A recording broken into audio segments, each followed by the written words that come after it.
Hello, everybody. We are recording and we are here tonight for a webinar that Jen and I are really excited about. It's about talking with your dialysis care team. And this topic gives us a chance to address something that can be a challenge for folks. And that is sorting out, among other things, whom to ask which questions of and how best to approach the team to get the answers you need. Our sponsors for this webinar is Outset Medical. And please note that if you are on Facebook, you cannot use the live chat. It won't work for you. You can use the Q&A. Both the chat and the Q&A are in the bar underneath our pictures. So you can see those and we will be following both of them and we will be watching for questions. And Christy, who is keeping an eye on the Facebook group, will let us know if there are any questions there that we can't see. And that's what we're doing. So we are going to start by introducing ourselves and our guests. So I'm going to start with me. I'm Dory Chattel. I'm the Executive Director of the nonprofit Medical Education Institute, and we do the Home Dialysis Central website and the Facebook group, which has 7,700 members. Please join us if you haven't already. And then I'll go to Jen.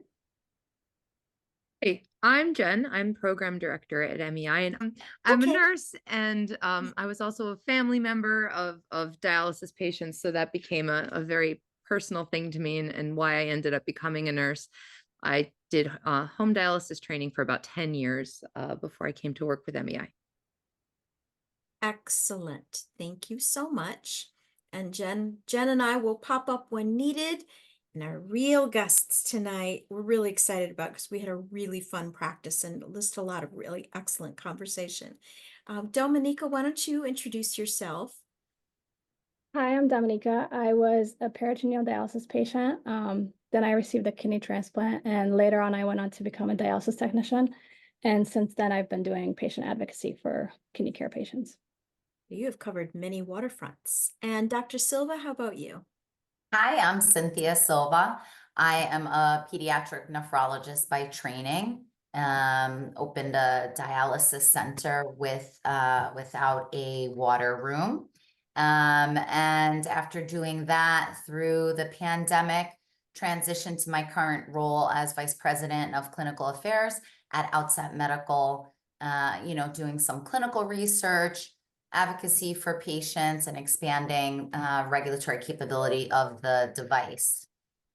Excellent. Well, what an amazing find you are, because we had such a good conversation earlier, and we will bring back some of that for this webinar. But Jen and I are both really excited about your pediatric nephrology background because in my experience, at least, pediatric nephrologists are really empowering of patients in a way that some adult nephrologists are, but maybe not all of them. So we really look forward to hearing both of your opinions, and we have some questions for both of you, and our audience may have some questions, and Jen may have some questions, and let's leap into the questions. So I am going to start with Dr. Silva, and I would love to know why you think it's important for patients to actively participate in discussions about their care, and then ask you how you encourage them to do that. Sure. So I think our health is one of the most underappreciated aspects of our lives, right? I mean, we take it for granted. And when we lose any measure of health, and I say any measure because maybe you stubbed your toe, maybe you broke your hand, right? It doesn't have to be severe. It just changes your everyday. Most people start to suffer a loss of control, and a grieving process, whether it's a large one or a small one, ensues. And when you're not part of your health, understanding, being educated, advocating, honestly, no matter what age you are, it worsens that grief process.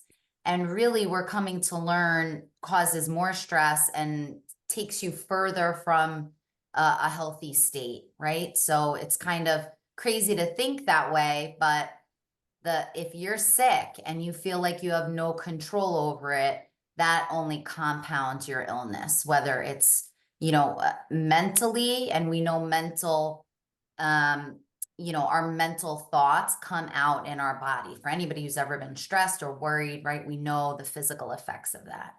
So to me, going way back many years ago when I decided to be a physician, the goal is to do no harm.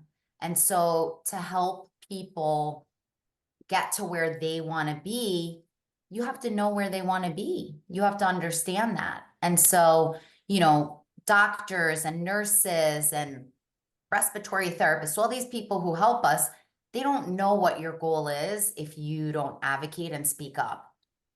Good point. Your point about control is really critical.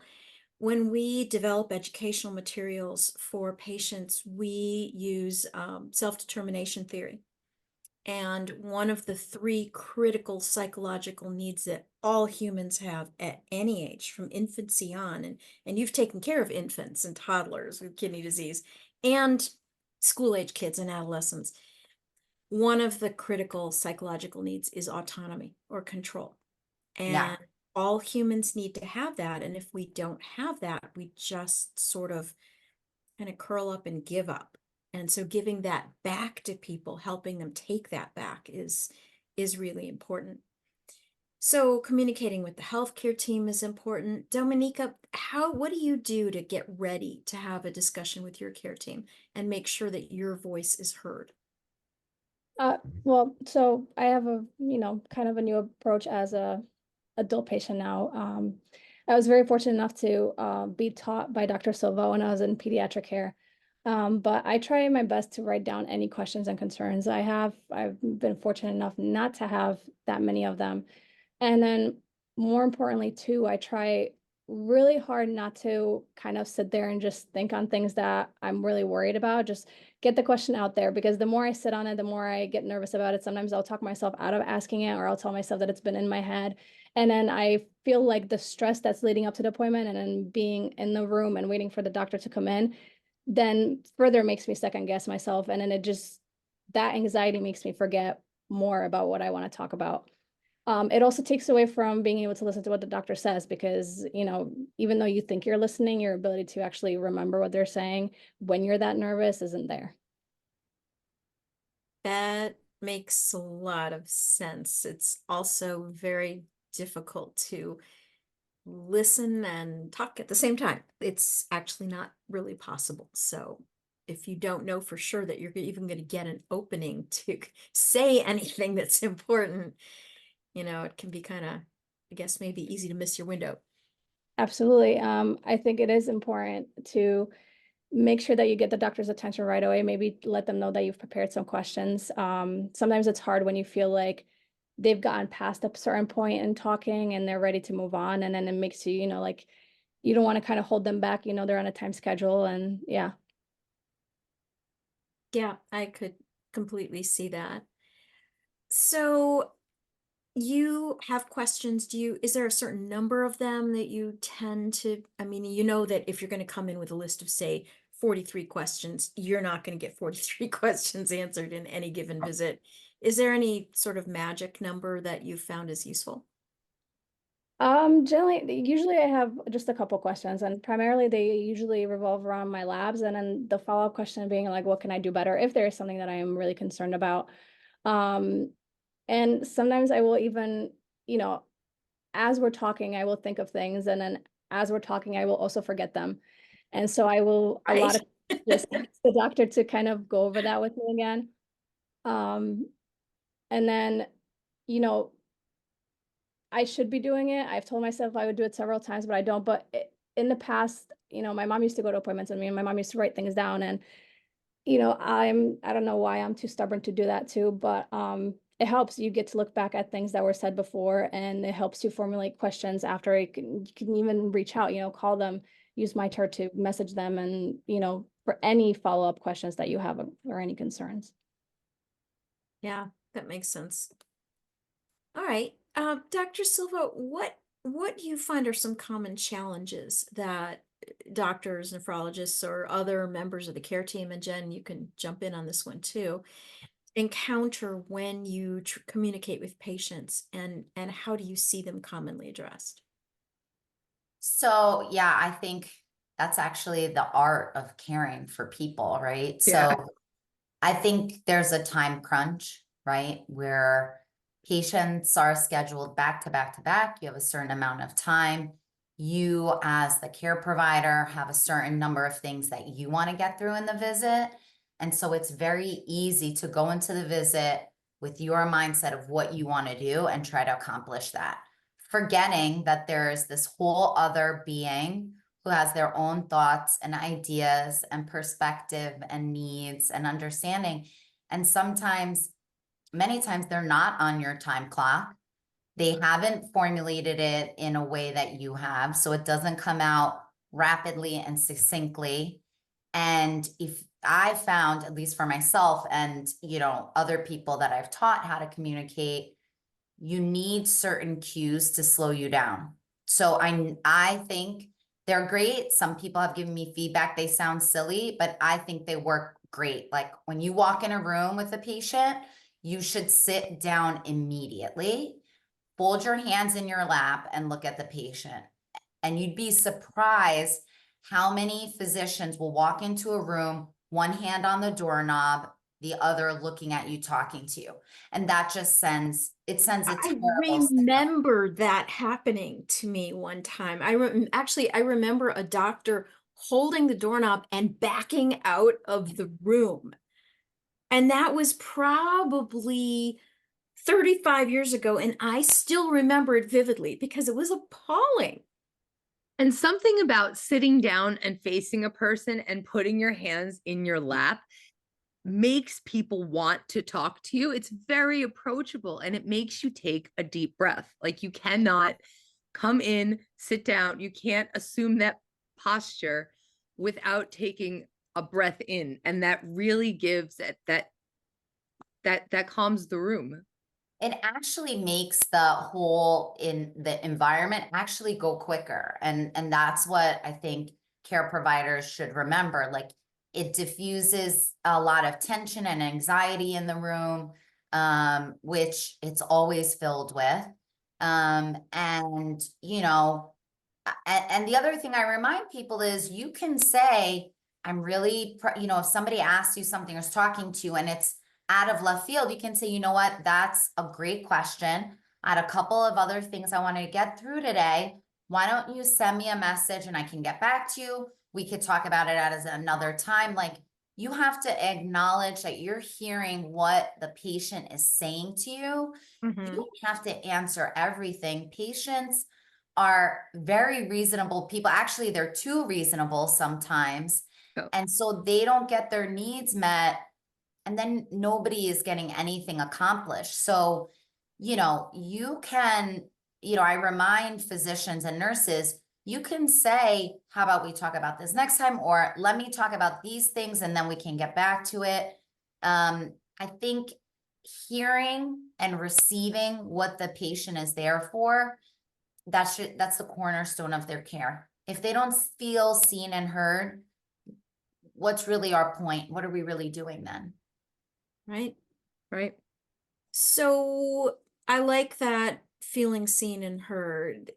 Dominica, what sort of advice do you have to fellow patients to help make sure that they feel seen and heard? Because that speaking up piece is not always easy, and it's pretty easy, I think, to tell from a physician's body language whether they are open to hearing anything you have to say, or if they're sitting like this and one hand's on the doorknob, you can kind of tell if they don't want to listen. How do you break in? I mean, yeah, no, absolutely. It's extra, it takes a long time to learn how to speak up for yourself, I would say. It took me a long time. And not everybody's the type of physician that Dr. Silva is, where she'll pin you to the wall and, wait for you to say something. I'm just kidding. Um, but I think it is very, very important to kind of like, first off, figure out whether this is a physician that you're compatible with. Like, do you feel comfortable with them? Is it just the fact that, is it just your own anxiety, or is it things that they're doing that are making you not want to, tell them? Um, are you are you really like prepared for your appointment? Like, that goes back to like writing down, questions you might have. Because if you're going in there, just really anxious and just taking in information and trying to say stuff, it's not going to be a productive appointment. But it's okay not to have a productive appointment. That's how you learn, and you could always go back and say that last time I really didn't get anything. I didn't say anything I felt, and I really didn't understand what you said to me. So just being upfront with the physician that that's how you're feeling. And then I think it's okay to also ask for help, say that I don't really know how to go about, talking about these things. There's a lot of resources. There is, you could speak with a nurse who might have a little bit more time than the physician to kind of go through things with you prior to seeing the physician. You can ask to speak to the social worker who can, also be there with you during the appointment. And then, you can bring in outside help if you have it, right? People who can actually listen for you and maybe mention some of the things that you have mentioned to them, when you're nervous. So do you bring somebody with you to your appointments? Is that a thing that you've done as a strategy? Absolutely not. No, I'm Some people do. I mean, sometimes I bring my husband along to my I, appointments, depending I on what think they're it's a, about. no, I think it's a great idea. And I mean, I don't know, me and my mom were kind of a killer team, but I would also I would get very frustrated, and I would be more aware of her emotions than I was of mine. And I thought that I was much better Wow, on my that own. would get in the way. Wow. It wasn't, but I am in that sense, when I'm dealing with any sort of medical issue, I do have to go through it alone, at least initially, at least until I feel comfortable enough to, bring somebody else around. Mhm. And other people are different. Other people may want to have somebody there at all times, and that's totally okay too. Sometimes it can be useful to have another pair of ears and For- somebody else to write notes, and I think that there are folks who have their comfort level with speaking up and saying, words just came out of your mouth, but I didn't understand any of them at all. And could you try that again in English? I remember doing an audio tape one time with a nephrologist who is a lovely man, and I know him quite well. But I asked him a question, and we're audio taping this thing is supposed to be for patients. And he goes on and on and on, and it's just eloquent and brilliant and beautiful. And he gets to the end, and I'm like, that was great. Can you try it again in English? And he did it again. It was so much better because I knew nobody was going to understand the first version, but I didn't have any problem saying, can you try that again in English? And that's something that y'all should, I hate to use the word should. It is okay to do that, to say, these are medical terms. I don't know what they all mean. And that means that I'm not understanding half of what you're saying. Is there any way that you could say that more simply for me?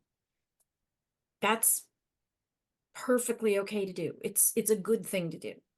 Yeah. And I know we're talking about patient and physician communication, but another good thing I like to throw in there, because I'm the nurse, is is that you really can use other members of the care team as past interference, especially if, you know, I had a good relationship with all the physicians I worked with, and physicians like to get information in various different ways.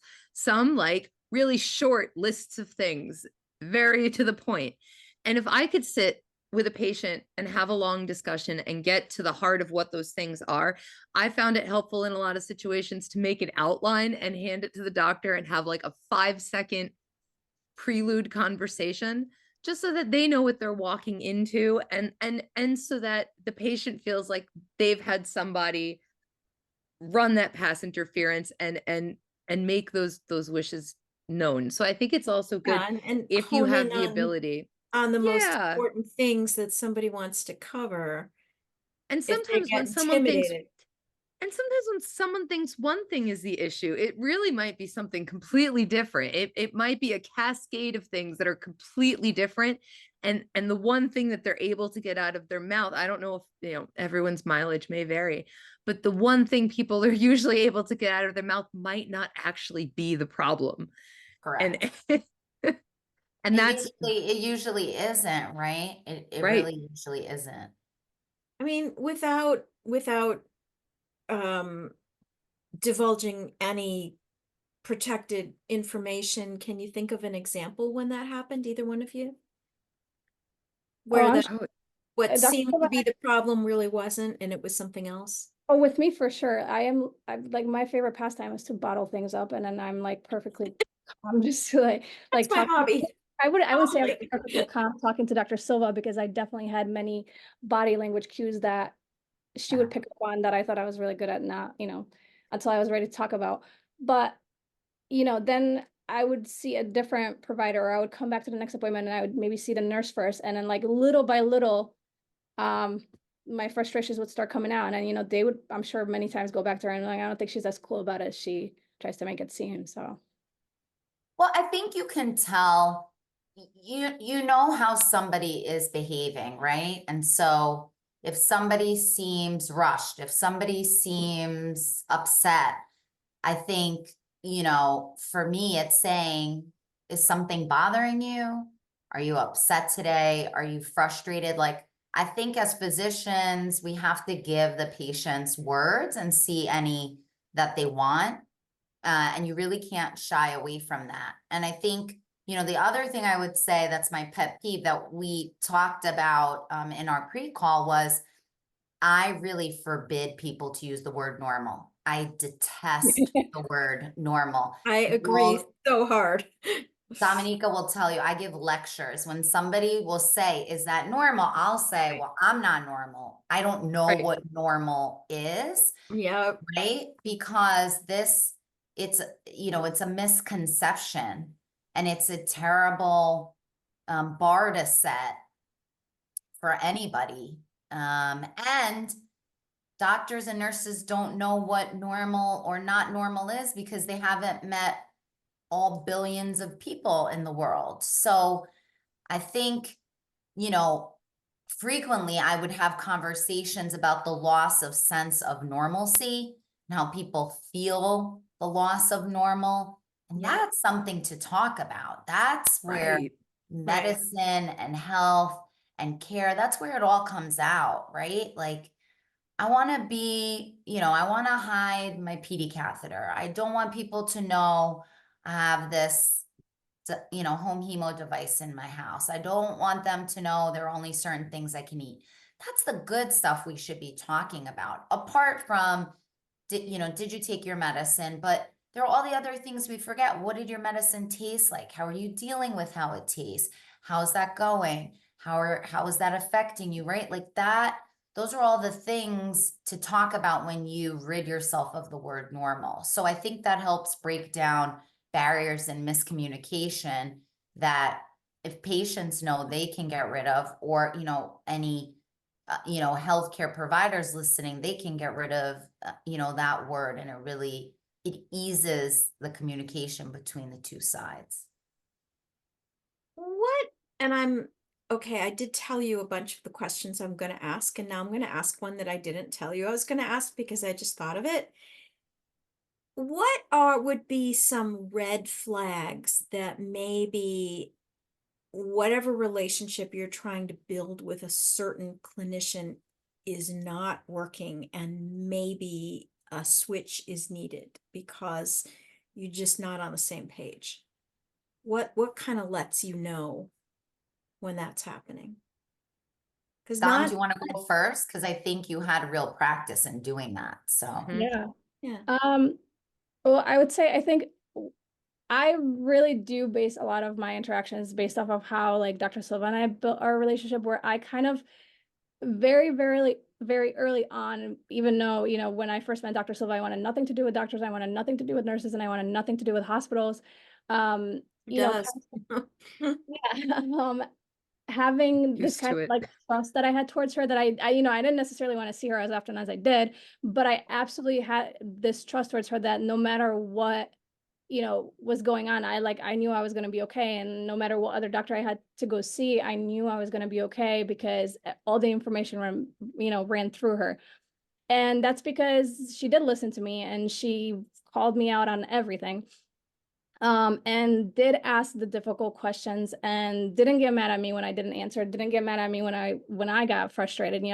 And so for me, when I give a doctor 2 or 3 appointment times and I don't start to feel that's a very rare thing, I would say. But when I don't start to feel that, or I feel like I'm continuously being dismissed, especially after I speak up, because when you speak up and you're shut down, that is even harder to speak up the next time.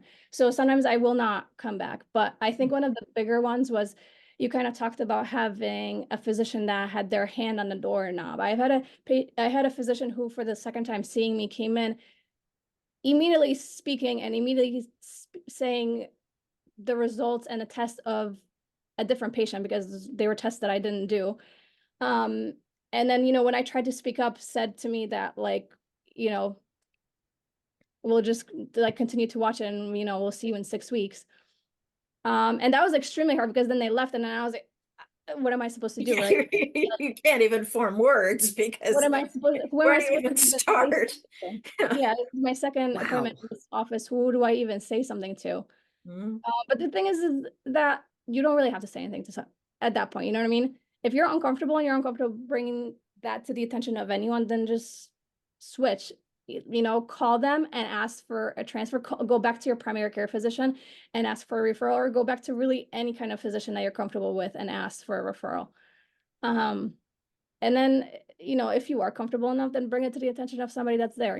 Say I wasn't really heard. That really was not professional, and that could have led to some really, dangerous things happening, especially if he thought I was somebody else. right, absolutely. Oh my goodness, I can't even imagine. Dr. Silva, something that you said that I thought was really interesting was you mentioned teaching people to communicate. And it seemed in the conversation that we've had, this one and our little practice session, that you really do want to listen and you're very compassionate. Is compassion a thing that you can teach or encourage in other clinicians?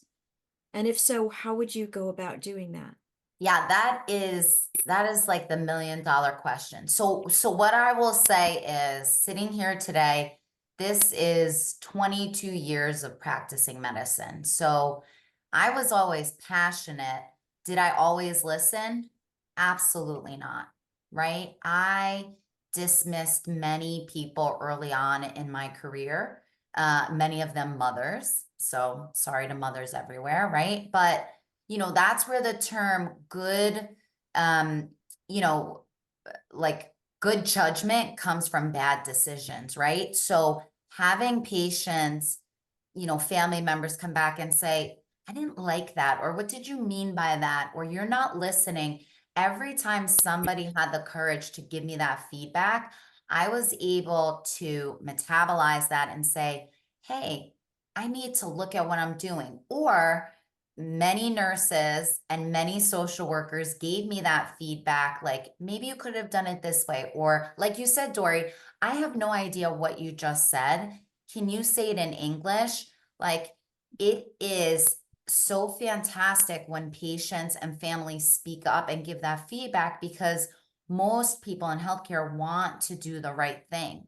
And so they can only get there by learning from their mistakes. So I try to, in my previous role, teaching medical students, residents, other physicians who are fellows, how to communicate, and how to communicate at different stages in people's lives, right? Like, there's a whole sect of geriatric care when we get older, because how you feel when you're older and the things that you experience is very different, right? And so I think, when people become adults, they think, oh, well, I'm just an adult. I think there are so many cycles in life and development that you need to hear different things. You want to understand them in a certain way. And to your point that Dominica made before, maybe you don't want to hear them, right? Maybe, and so learning how to meet patients where they are, what they're ready for, what they're there for, that's really an art. And that comes from thousands and thousands of failed attempts and learning and making it better and refining it, right? I find in healthcare that the most challenging thing is that we as patients, and I'm not a kidney patient, but I'm a patient, everybody's a patient, we're all patients. Right. We are very, very rarely asked what matters to us.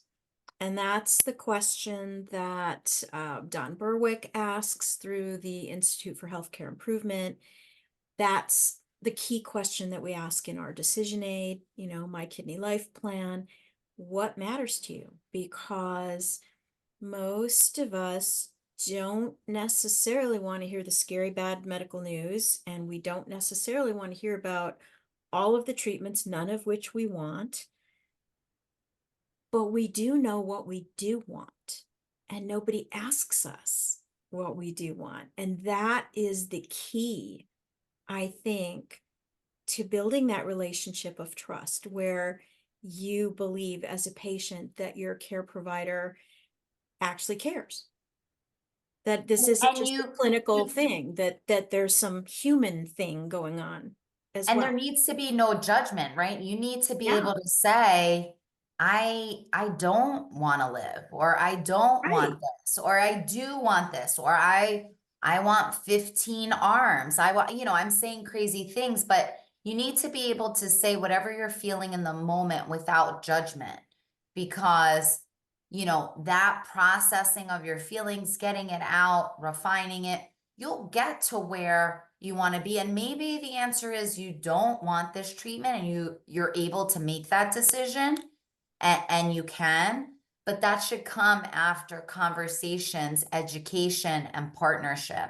And that's where the trust is built. And if you're dealing with people from different cultures, if you don't understand that culture as a healthcare provider, get somebody to help you to understand. If you're only allowed to talk to a certain person, don't pass your own judgment. Well, if it was me, it's not about you. It's about the patient. And to your point, like you said it before, Dory, for a red flag, if your physician is ever truly mad at you, that is a red flag. A physician should never be mad at you. They are there almost like a guide. It's a tour guide, right? You get to choose your own adventure based on the information that you're given.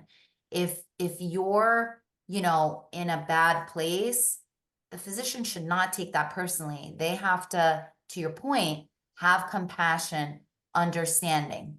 Now, it doesn't mean that patients can, be abusive. We're not talking about that, but Right. there But has to be that trust and that right. yeah, if you don't want to do a certain treatment, that's a really good point. Like, and you're, of course, I'm thinking of a doctor I've had who did get mad at me and who I was never able to work with again, but it didn't occur to me that those two things were sort of linked together.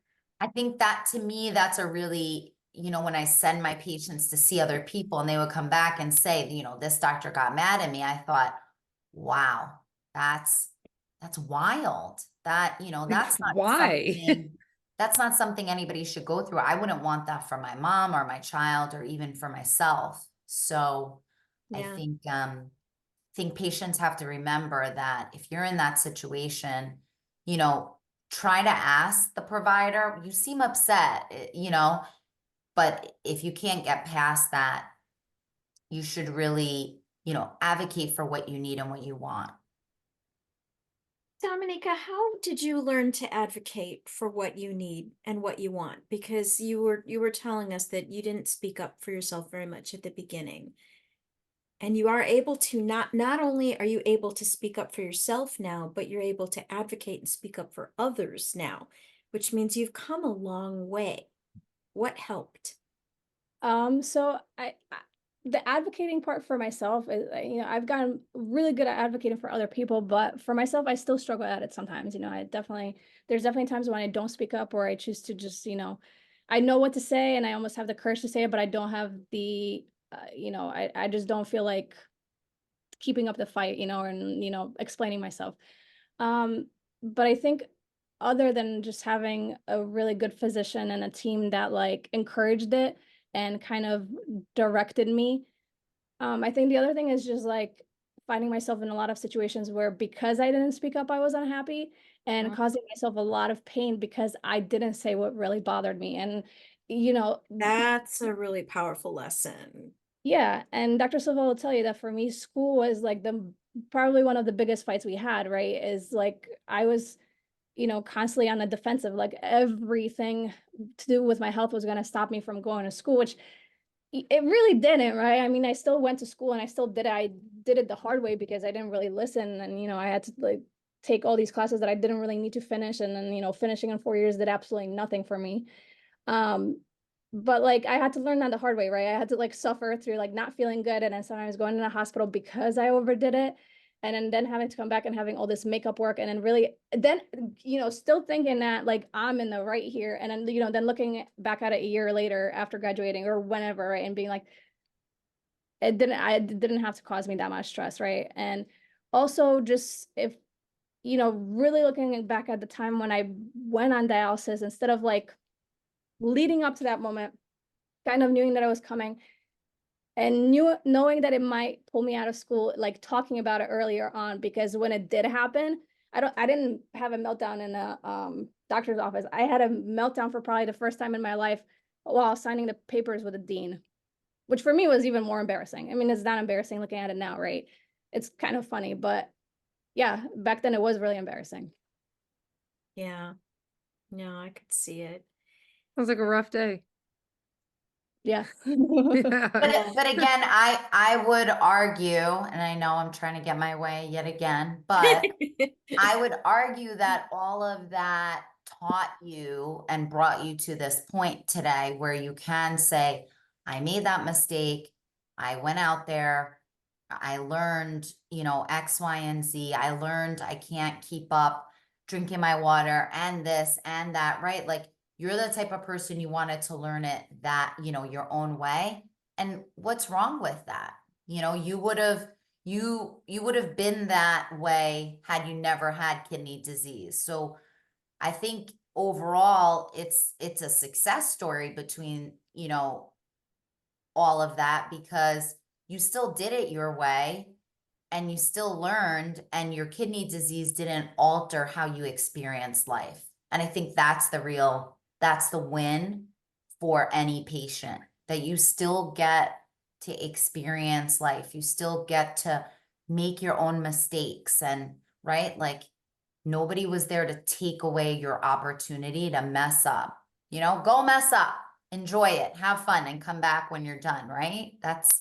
See, that's what I mean. She's still lifting me up.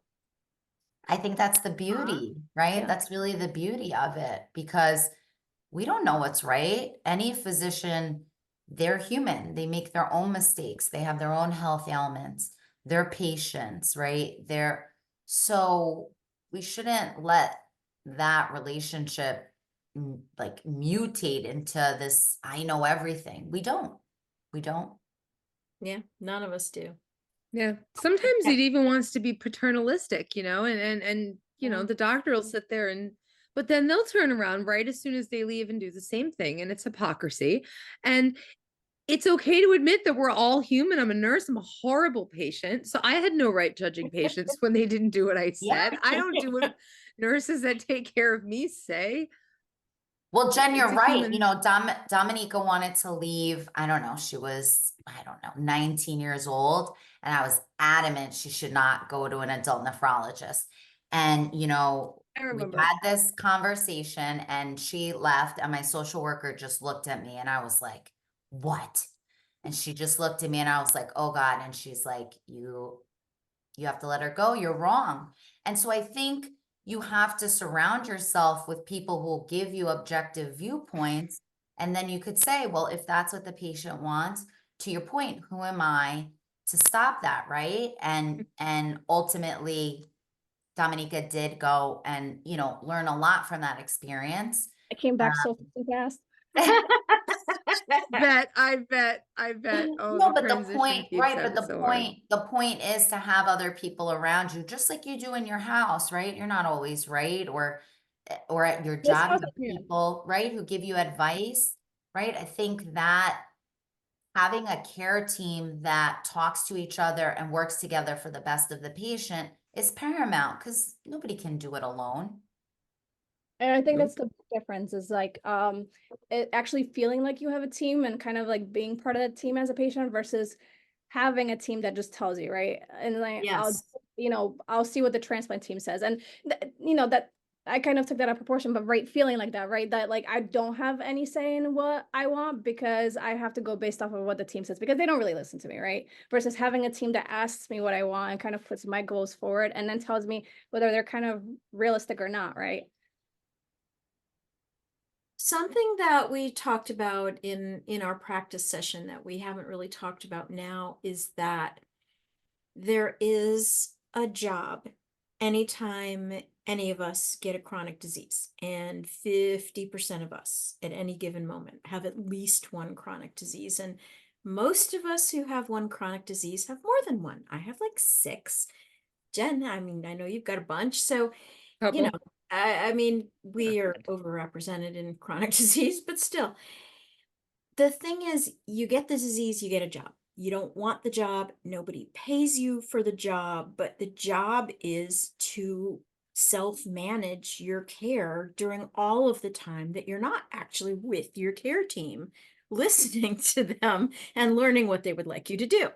And we don't tell people that. We just sort of often, I think, assume that they somehow mysteriously know it, and they don't, because that's not a typical healthcare role in our culture. In our culture, the doctor is a godlike deity, and we are supposed to worship at their feet and listen to their wisdom, and they fill up our empty little heads with all of their all of their knowledge.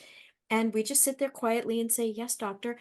And of course, that doesn't work for chronic illness because we're on our own way more than we are under the care of a physician. So to do this self-management job well, we have to be able to have a voice and speak up for ourselves and say what our priorities are. Because if we don't, nobody else is going to do it for us. And that's, I think, a struggle that probably anybody with any chronic disease has had. Yeah, and people don't know what you're going through. So, Right. I would hold days where all the nurses, all the care team would taste all the different transplant medications that we would add. Oh, wow. Yeah, because how can we say, take this pill, take this liquid, and then we don't know what it tastes like, or we don't know what it makes you feel like, and then we're not giving advice on how to live with the disease. Right. It isn't just do this and do that, right? It's everything in between. And you need patients to tell you, hey, here's a trick that I do, or here's how I feel when I take that, or Mhm. here's how, I make my tremor better from, this medication, or how, you know what I mean? So if you Yeah. don't have that two-way communication, your care team doesn't know how to help the next person, doesn't know how to help you. So you have to remember that if you're not talking, you're not advocating, nobody is better off for it. Right. Well, and sometimes the change can be as simple as the timing of a drug. Yep. Yeah, and Taking, we learn this in binder land when we talk about phosphate binders. There's a lot yeah, of times where we're saying the patient's non-compliant, the patient's non-compliant. And it's not that the patient's non-compliant, it's that the side effects are so bad that the patient completely understands that they should be doing this, but the side effects are intolerable, so they can't because the benefit doesn't outweigh the side effects. And right. when you get to that point and someone's afraid to tell you because they're afraid of having this omnipotent finger wagged at them from up on high, it it doesn't help anybody. It doesn't accomplish anything. And it doesn't bring people to a place where we're actually solving a problem. We're just being mean about it. Well, It's a and thing with compliance. I hate that it whole doesn't word. bring patients and clinicians into a relationship with Correct. each other as humans, which is what we need. Right. And I think what we're all seeking, healing has been around for thousands of years, long before there was any such thing as medical school. There Yeah. were healers of various sorts, and it was a relational thing. And I think sometimes we've lost that. I love it that Dr. Silva has not lost that. She's not only not lost it, I feel like she's bringing it back into nephrology where it belongs. And it's so important to have it there. I was going to ask Dominica, if you, and I think this has probably happened to you at some point. It sounds like it, maybe it has. If you've had a time when your questions or concerns aren't being taken seriously, what what sorts of things helped, or what would you suggest other people do? How do you Um, stop that? I think if you repeat the question, kind of say, can you clarify this? Kind of repeat back, the information that you got and say, is this what you mean? That's a good Yes. kind of redirect and kind of let the physician or whoever is teaching you know that you're not quite getting what they're saying, or you're interpreting it a different way than they would expect.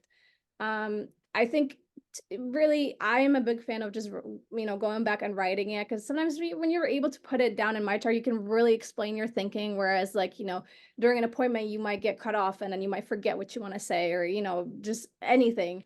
Um, So the portals can be magic. yeah. And back when I really needed it, I didn't really, have any patient relationships with any other patients.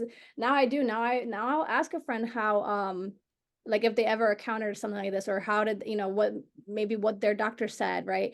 So that like I already have kind of like an idea of when I'm going in, how to ask, or, what's something that other, because one of the biggest things that I heard, for a long time, and I'm really sick of hearing it, is when I bring up something and I hear, well, our other patients don't experience it.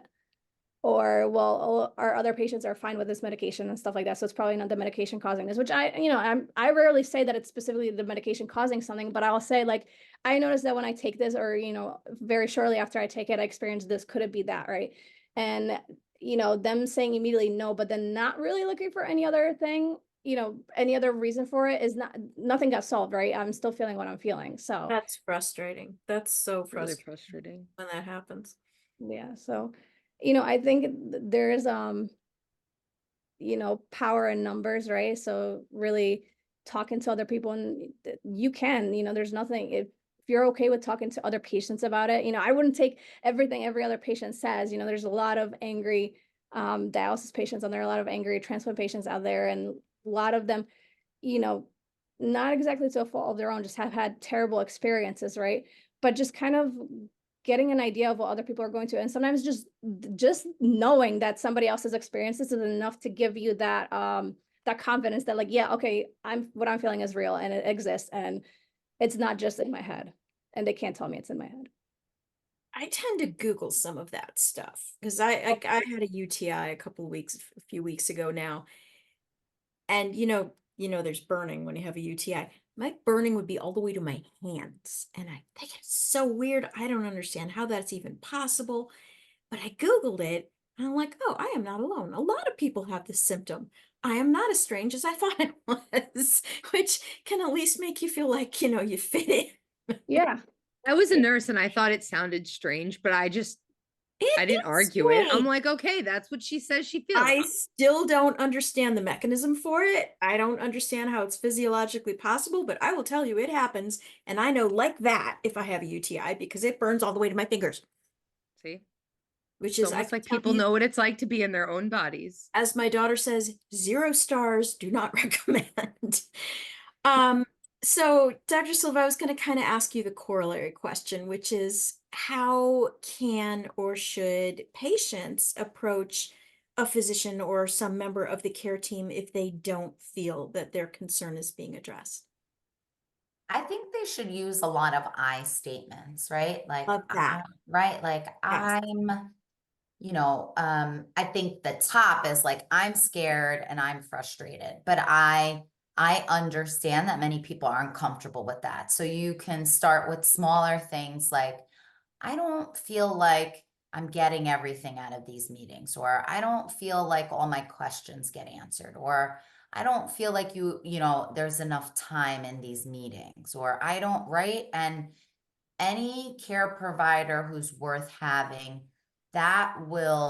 those magic words will jar them, and they will say, wait, tell me, I'm so sorry, or what's going on, or tell me more, or, like, I didn't mean to make you feel that way, right? Like, if you don't get a response, then I honestly believe you should move on and find another care provider. I can't Right. tell you how many patients, you know, at any age, mostly they're adults, because parents don't tolerate crummy doctors for their children, but we as adults tolerate, we don't treat ourselves as well as we should, and we tolerate, That's so you know, true. right, I switched relationships. doctors for my baby so many Oh, times. yeah, absolutely, right? So I think, making those I statements and then giving the person the opportunity, right? Assuming positive intent, assuming they don't understand. But once you've told them, if you're not Right. able to advocate, if you're not being heard, if your needs aren't being met, you really should find someone else, because maybe it's just not a fit. You're not friends with everybody that you know, right? Maybe it's just not a fit, and you shouldn't feel bad, shouldn't feel like you're going to hurt somebody's feelings. That's not what this is about. It's about you on your medical journey, getting education, advocacy, understanding your choices, and hopefully getting better healthcare. Right? Healthcare, again, it's a relational thing. We use, besides the self-determination theory, we use the chronic care model, the McCall Institute chronic care model, where informed, activated patients work as a team with a proactive clinicians. And, when that happens, so does magic, so do good relationships, and so does good communication, and it's just so much comes out of that healing relationship that will never come out without it, if that Yeah. makes any sense. I just want to make sure that we don't have any attendees that have questions that we haven't answered. So if you all would like to put a question in either the chat or the Q&A, we have a few minutes left, and we could answer a question that Jen or I haven't asked. And let's see if anybody, oh, I'm giving you a window of opportunity. I did put a link in chat. It's a pediatric nephrology video from England, and The I love cannulation it. one. Yeah, Yeah. it's they taught children how to be self-empowered and how to perform self-cannulation safely. And if you watch the video, we're talking very young children. So I used to show this to patients who had a fear of taking active role in their care, because if kids can do it, adults absolutely can do it. And I Right? always found these children delightful and motivating, and I hope they're doing well, because it's an older video, but it's really worth watching. And the positivity in the providers, the Right. fact that they approach it from a place of You can do education. it, right? Like, Yes. I think the other thing is, going back to what we talked about, acknowledging the fears or the concerns, right? So Right. to me, pain is the number one thing that nobody wants pain. I think I can meet anybody from anywhere and people are like, no, I'm not into pain, right? And so I feel as though we ignore that in certain settings. And I just find that just unbelievable. I think every visit I've ever had with a patient, one of the main topics we talk about, well, two, pain and nausea, like, Mm. they're just Yeah. not tolerable. And so if you're not asking about that, you can't solve a problem you don't understand. My friend Bill Peckham, who was on dialysis, I think for 27 years, had a blog called Dialysis from the Sharp End of the Needle. And just the title of the blog got across that my experience as a patient getting that needle is very different than Right. your experience as somebody who either isn't on dialysis or is a clinician wielding that needle. Totally, totally different perspective. And he got across so much just by titling the blog that. It was a really good blog. He was a very breakthrough sort of guy. Let's see. One of our guests says the link doesn't seem to be showing. Could it just be going to? Hang on, let me repost it. Oh, okay. Because otherwise I was going to. It definitely said to everyone. Can you see it now? Yeah, now it definitely says to everyone. I think it was to hosts and panelists before. Can you see it now? Hopefully. Thank you. Excellent. Okay. We are actually at the end of our hour. So I want Oh, that was to quick. thank, I know, right? That went so fast. I want to thank Dominica. I want to thank Dr. Silva. I would like to thank our sponsor, Outset Medical, for making these lovely guests available to us. I thought this was really helpful, and this recording will be on our Home Dialysis Central website, and we will post it, I think, to our Facebook group, and it will be available as a resource. And that means that anytime that anybody says, oh my God, I'm tearing out my hair, my team isn't listening to me, I can't get through, we have a resource with lots of really good practical ideas that we can share with them. So this is an enduring thing, and we really appreciate the opportunity to get to do these webinars and have these resources for people for years and years, because this content is never going to get old. 20 years from now, Yeah. you can listen to this and it is going to be just as relevant as it is today. So thank you both. This was wonderful. You were so helpful and so practical, and we really enjoyed you both. Can you do the magic thing, Dory? Yes, we can do the magic thing because Facebook lets us do this. Ah, I know, isn't it great? I don't know if it'll I let think you it's do this. only the host, but I It have might to. only be me. It's a thing oh. you now have to ask people to do all the time on Exactly. webinars It's like- forever and ever. To Yes. do the magic. I Thank don't you know so why much it for works. having us. Yeah, Thank thank you. you so much for being with us. This was a great way to spend an evening, and I know Jen and I learned a lot too. You guys are awesome. I know I really hadn't even thought about some of the things you said as red flags, and I'm like, oh yeah, that makes total sense. Absolutely. Yeah, Good stuff. kind of helpful for all of us, whether we happen to be kidney patients or just patients. All right, well, Julia, I'm glad that you found it useful as well, and I hope everybody has a great night, and we will send you the link when it's up live so that you can point people to it also.